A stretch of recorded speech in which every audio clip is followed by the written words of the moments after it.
Thanks very much to all of you for your time. I'm really excited about this weekend and what you guys will come up with. I think that we really need your help in this arena, and so I'm just really thrilled that this hackathon is focusing on rare diseases this year.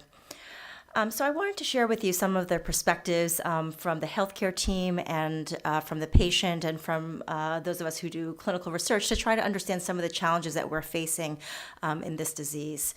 So I think the first thing is that there are so many challenges for the healthcare team. As Janice already alluded to, there's really a limited awareness of diseases that are rare, such as carcinoid and neuroendocrine tumors.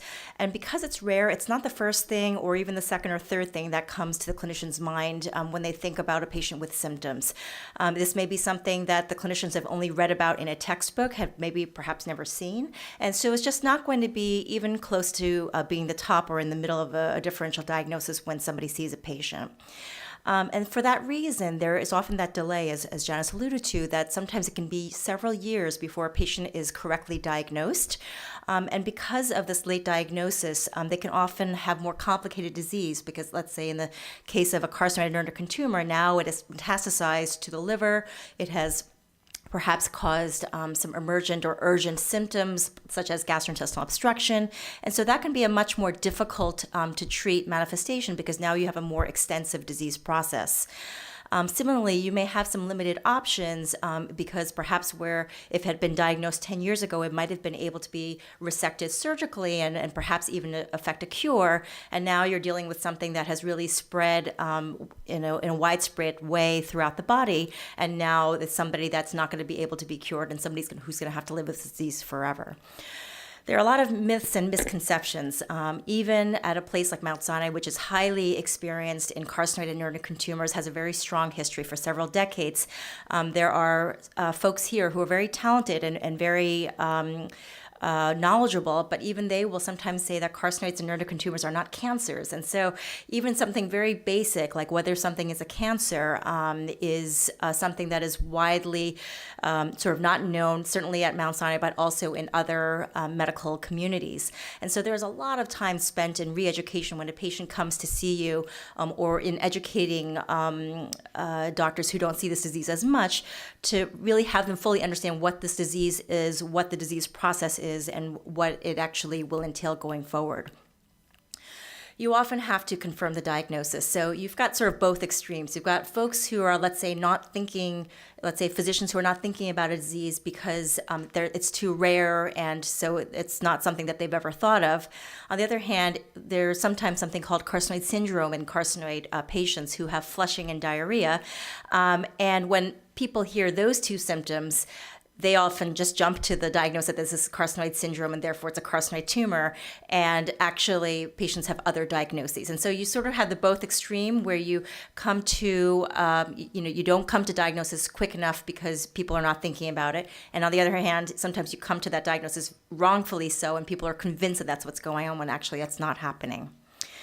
There's often a lot of repetition in tests. So for instance, patients are getting tests on the outside. We often have to confirm that the diagnosis is correct once they come to Mount Sinai. There are certain diagnostic tests that are often only available here, and so that really induces quite a burden to patients. Sometimes it requires either reinterpretation or actually repeating of the entire test itself, and so this can be very onerous on the healthcare team and also on the patients. Now, once the patients come to see us, there's often also a lot of coordination that's involved in terms of caring for the patients, let's say if they come a long distance. So for instance, many patients will come from DC, from Connecticut, from Wisconsin, other places where there's not necessarily this expertise. And so now you're sort of left doing a lot of phone medicine and coordination of care with the local doctors and with the patients locally, getting updates locally. And so there's a tremendous amount of traffic going back and forth, on email and with phone calls that often has to be coordinated. So this can be quite burdensome. And then finally, there are really limited studies. Things that are very basic with other cancers are not understood in carcinoid and neuroendocrine tumors because it's such a rare disease that's hard to get the sample size you need. And so the recommendations are often based on guidelines, based on consensus, as opposed to randomized controlled trials or other higher levels of evidence. So in terms of some of these challenges, as I've already alluded to, a lot of these also affect the patients. As I said, local MDs can sometimes not have seen this disease or perhaps only encountered it once or twice in their career. This really places quite a burden also on the patient. In this day and age, we're very fortunate to have the internet and to have a lot of access to resources, right or wrong, of information. But this really now places the patient in addition to having to be a patient and having to be a cancer patient and undergoing treatment, they are now also having to really self-direct their care. They're having to find the experts because perhaps their doctors don't know who a carcinoid expert is. They're having to do all the coordination. There's a tremendous time investment that they use in finding experts and actually in traveling to see them. And so there's a lot of coordination spent in when a patient comes in from out of town that you try to get as much done, as many specialists seen as possible in that 1 or 2 days, just because they're coming in from Canada or wherever they're coming in from. I think one of the hardest things is when you receive contradictory opinions. I have a next slide where there are patients, let's say, who come with metastatic disease. So let's say they have a small bowel tumor and that has gone to the lymph nodes in the abdomen and also has gone to, let's say, the liver. And literally you can see 3 different doctors with 3 different perspectives and get 3 different opinions that vary from do nothing and just watch and wait, we'll see how you do, to let's give you some injections because these injections will help keep your tumor stable, to let's operate on you. And those are really 3 very different opinions and can be very confusing to patients. And unfortunately, there's not really clear data on which one is the right approach. So this can be really hard for patients. They become the expert. They need to educate their physicians. Again, this is placing an undue burden on our patients. And then because there is travel and because they are going between different medical centers, there can be some fragmentation in their care and things can be lost to follow-up and they sometimes don't know who they're supposed to go to for what. And this, again, can be quite confusing. Finally, I just wanted to mention a few things in terms of some of the challenges in research. One of the biggest things is that just through natural attrition, you sometimes lose talented clinicians and talented researchers to other fields. They sort of ascend in leadership and perhaps develop other interests. And so there's a natural attrition process that happens with clinicians and researchers. And then you sort of end up having to educate more doctors, train more doctors in this condition so that they can treat more patients. And so you've got a limited number of people who actually have the interest and or expertise in this disease. As I said, small sample size really can be very problematic. For, let's say, cancers like breast cancer or colon cancer, you've got a large number of patients where you can get good randomized controlled clinical trials and good data to tell you how to approach things. This example I mentioned before about, the watch and wait strategy versus a very invasive surgery. These are sort of basic questions that remain unanswered in our field, and I would say remain unanswered in a lot of other disease conditions which are rare. Grant funding is always difficult. There's in this day and age with limited funding, you always sort of want to get low-hanging fruit and things that where you have large impact. Well, you're never going to quite have that impact, let's say, for a rare cancer, because there's a perception that because it's rare, there's just not going to be as much utility and as much impact. So in terms of where can you help, I think that raising awareness of rare diseases really can help us in terms of getting the word out there that this disease exists and that to think about it in certain situations. Certainly helping to increase advocacy and helping to increase funding is always helpful. I will say that because it's a rare cancer, our patients are extraordinarily motivated. There are multiple patient, Facebook groups and all kinds of patient support groups. The good thing about that is that they get a lot of information from each other. The bad thing about it is because it can be a scattered approach. You've got competing foundations who are trying to do different things, and they're not necessarily going in the same direction or in a coordinated way. I think accurate dissemination of accurate information would be very helpful. Again, there's a lot of misinformation out there.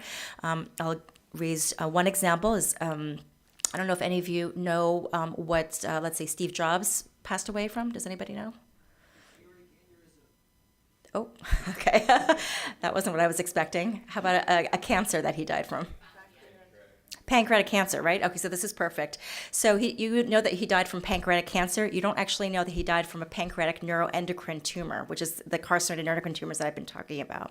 So, for instance, there's a perception that he died from the pancreatic cancer that is the most common, cancer that we usually see in the pancreas. But he and also Aretha Franklin, another sort of high-profile person who died from this disease, you get the image that they died from pancreatic cancer, which is the same as all the other pancreatic cancers, and it's actually a very different form that acts very different, has different biology. So there are those sort of different sort of messages out there in the press in terms of what people die from, and not understanding that this is a little bit different from the other things. I would say that building of platforms and registries so that we can more easily collaborate with each other. One of the previous speakers had mentioned an international collaboration. This is something that you have to do when you have rare diseases. We have to be able to speak with each other. We have to be able to collaborate and to share our experience. And so this often requires international collaborations if you're going to do a randomized clinical trial. And then finally, I think helping us to be able to just coordinate care better for our patients with their local care providers, so that what we're thinking is seamlessly passed on to the patients and their doctors locally, and then therefore also that there's a full circle, so that there's always the same interpretation of what's going on both ends. So thanks very much. Any questions?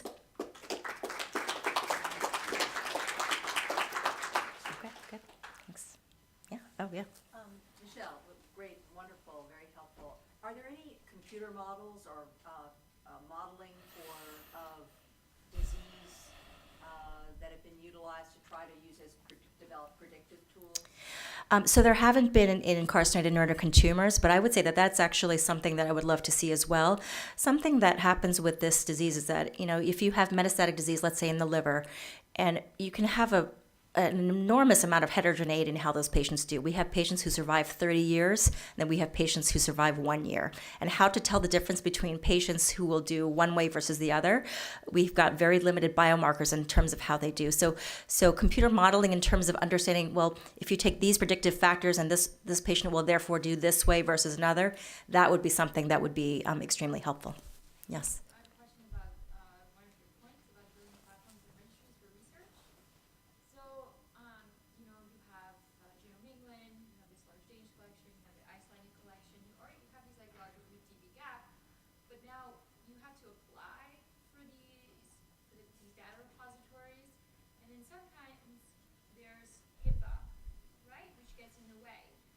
Because we can be within Sinai, and I can know someone from another department who's seeing my patient and might be doing research, but because it's technically de-identified, we cannot link it. I will have to reach out to the patient and let them know, hi, you're in my project, I'm interested in sharing your data.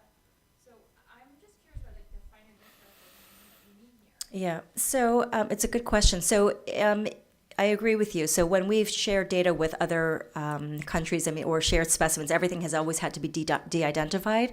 And so I don't know if there's a way to keep the identification on one side that's towards the institution, and then somehow de-identified on the other.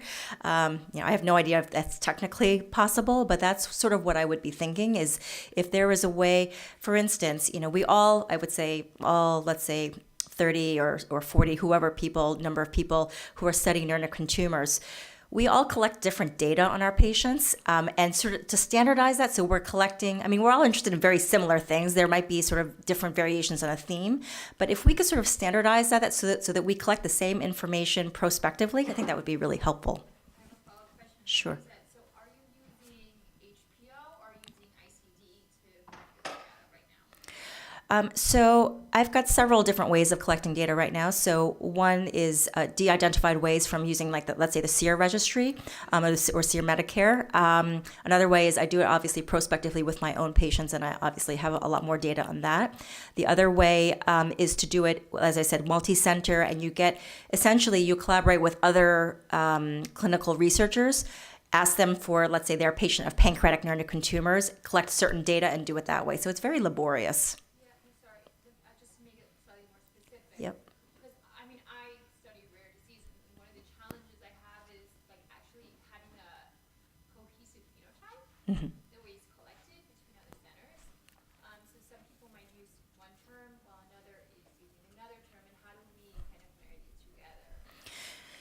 I hear what you're saying. So I guess what our approach has generally been is that, like, if somebody has a tissue confirmation that they have this type of carcinoid, that means the same thing, I guess, across all languages and across all countries. So we start from there and then we sort of go forward.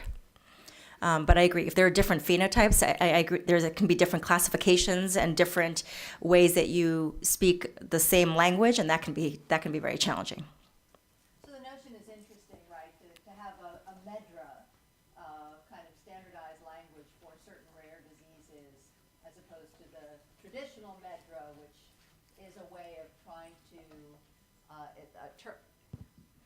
MEDRA, which is a medical terminology that's standardized. So if somebody complains of headache or pain in the head or soreness in the head, it's all mapped to headache. And so the same would be a very interesting topic to really think about, how to develop a standardized dictionary that was unique to certain rare diseases where there are a variety of terms that may be used for certain aspects, so that it would all be mapped together in a common manner. So, interesting idea. Thank you. Thanks so much. Good luck this weekend.